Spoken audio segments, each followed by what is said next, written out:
we calculate the primitive here, now we have 3 pieces instead of 2 as in the previous cases, but other than that is the same. So capital F of x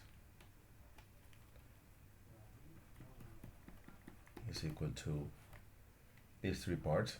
The primitive of this is x plus x squared half plus c1, one constant. This is in the interval minus 1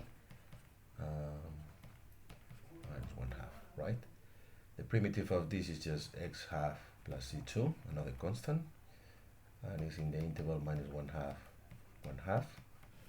The third one is x minus x squared divided by 2 plus c3, and is valid in 1 half and 1, like this, right?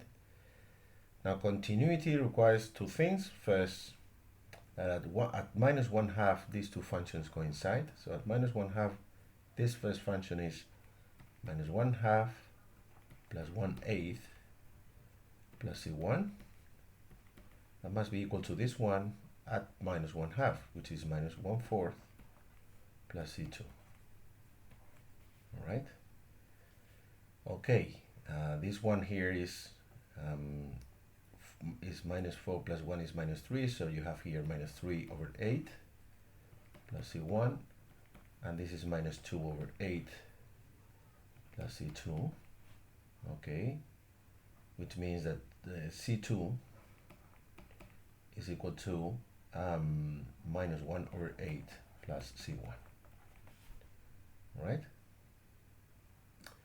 Okay, now the second one, this at x equal to 1 half, they both should coincide. So the first one is 1/4 plus c2, that's equal to 1 half minus 1/8 plus c3, which is multiplied by 4 here and here, and then you have 3/8 plus c3.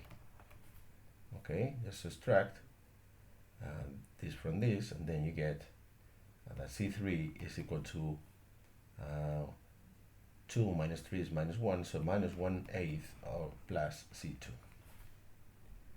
Okay, so c2 is minus 1/8 plus c1.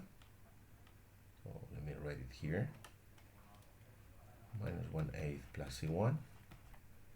And c3 is minus 1/8 plus c2.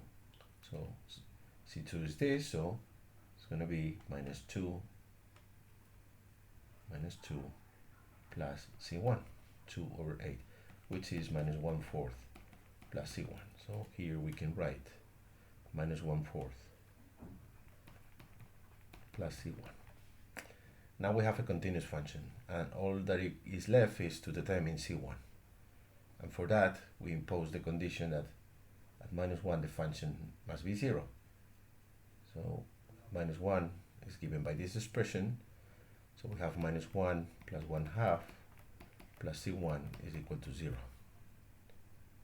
And this is just minus 1 half, so c1 is 1 half. Okay? So the function f finally is equal to x squared half plus x plus 1 half. That's the first function there.